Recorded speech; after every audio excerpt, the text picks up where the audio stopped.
magtanong ka, bakit kayo mga Katoliko, pinapasa ninyo yung mga ribulto? Alangan naman tayo ang pasanin yan, hindi naman yan nakakalakad. Amen. Ano ang problema nila? No? Eh, ba't kayo humahalit yan sa ribulto? Oo nga naman. O baka sagutin din natin, hindi naman kasi sila pwede sa atin ang humalik. Yun, yung ingatan natin based on our action. No? Hindi naman talaga yung ginawa, dinisplay yan para maghahalikan natin. Okay lang, wala akong problema dyan. Hindi naman ako kayo naman Kung umahalik kayo dyan, pero ang tanong, yung mga buhay na kasama mo sa bahay, nakahalikan mo ba sila? Kung mayroon silang celebration, yung nanay mo, yung tatay mo, yung kapatid mo, nahalikan mo na ba sila ng pagbati, nasabihan mo ba silang I love you? Hindi, minsan kasi nakapaloob sa atin yung agitan, awayan, pag-aaway-away, pagsisilos, pagkagalit. Kaya magkakagalit sila doon. Tama ba yun? Hindi sila mapagbigyan ng atensyon. Hindi natin sila maibig, hindi natin sila mamahal, hindi natin sila mahadkan, hindi natin sila mayakap. Pero yung ribulto, halik-halika.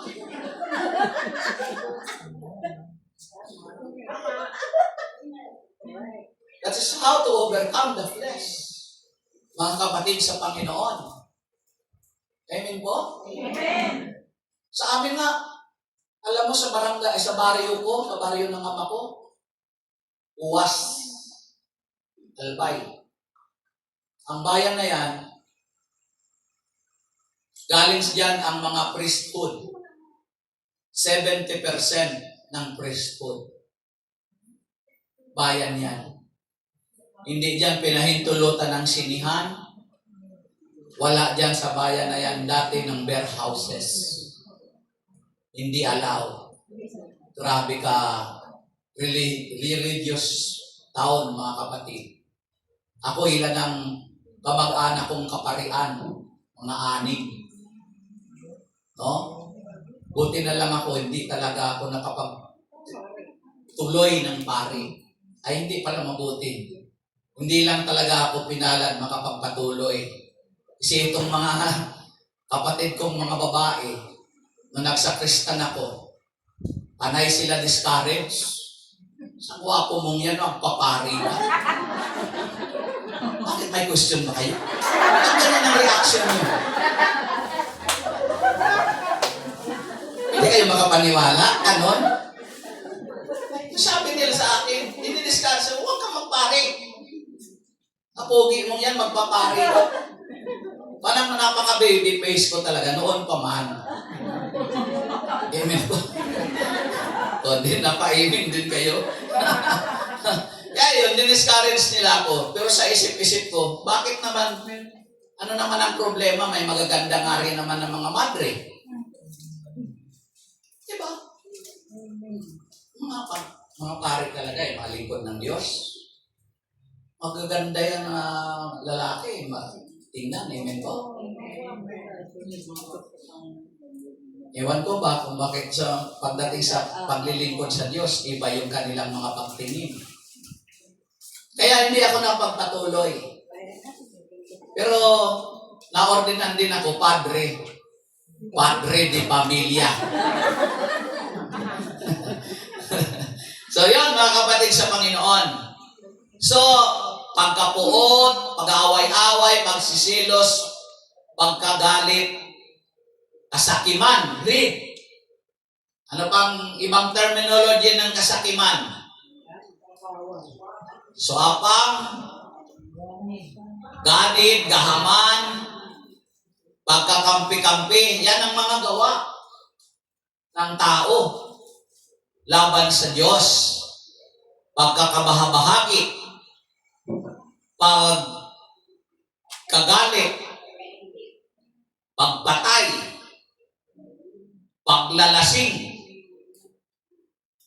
Alam niyo, maraming tao, Mabuti pa nga minsan kung nalasing ka sa alak. Kasi yung alak naman talaga, nakakalasing. Pero ang pinakamahirap, ang malasing ka sa posisyon, ang malasing ka sa yaman, ang malasing ka sa kayabangan, at ang malasing ka sa lahat ng bisyo sa buhay. Amen po ba? Walang habas na pagsasaya. Yung pagsasaya na wala ka naman aanihin.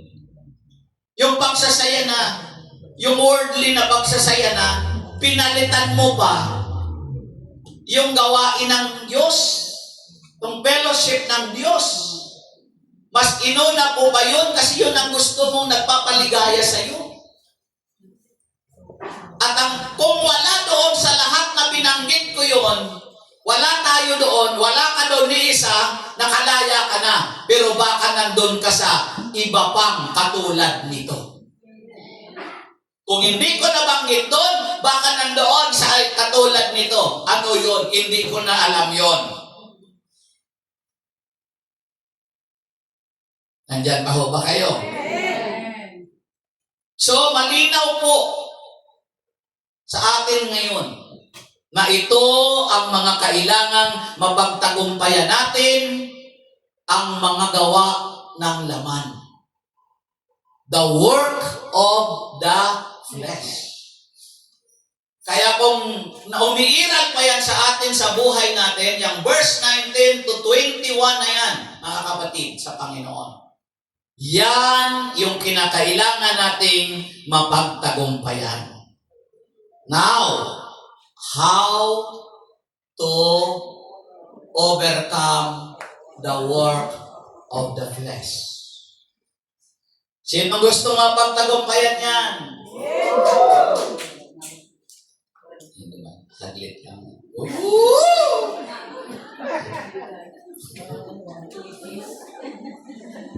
One is walk in the Spirit.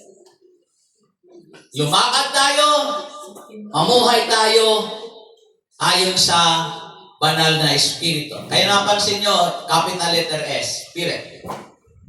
In Galatians chapter 5 verse 16, nangyari. Basa.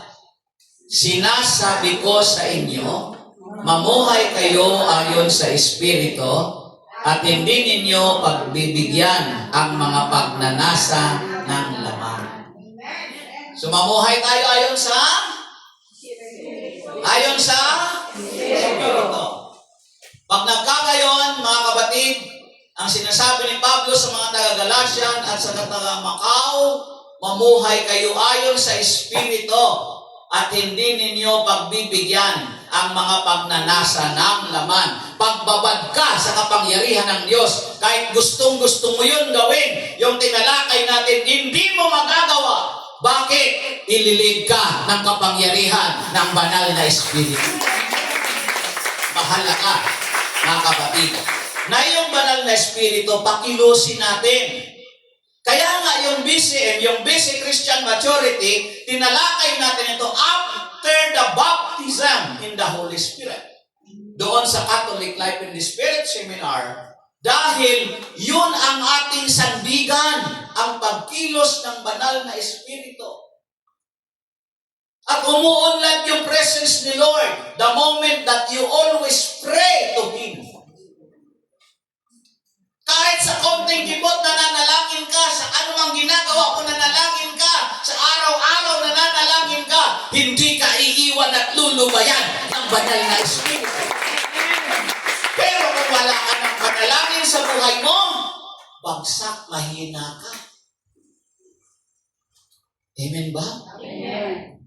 That is flesh versus spirit, mga kapatid. Laban yun. May battle. No, may laban, the flesh versus spirit. And this is a constant battle between the desires of the flesh, yung balak ng iyong, ninanasa ng iyong laman, the sinful nature, mga kapatid. In the desires of the Spirit, the God's influence na tinutukoy, mga kapatid. That is the God's influence, the desires of the Holy Spirit. Okay.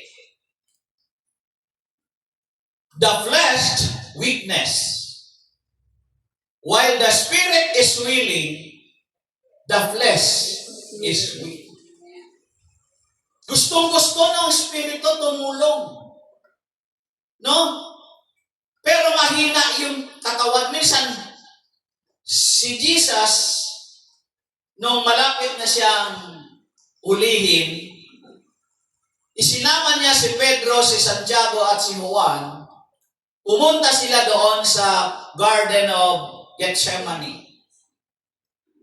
That Garden of Gethsemane, when I was in Israel, ipinasyal ako doon, kasama ko ang tour guide ko, si Father, yung pari. Sa kasobrahan ng excitement ko, pagdating ko doon sa gitna ng halamanan ng Garden of Gethsemane, naghanap ako ng puno ng olive. No? Na nakakita ako ng olive, pumunta ako doon, sabay tanong ko kay Father Ison, Father, saan dito si Jesus lumuhod na nanalangin? Sabi niya, Brad, yan ang bagay na wag mo akong tanungin sa bagay na hindi ko alam.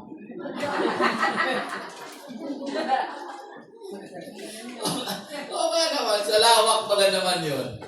So, makapasok ako doon sa ginawa na ng temple. Yung old tree, nandun pa yung old tree ng olive tree.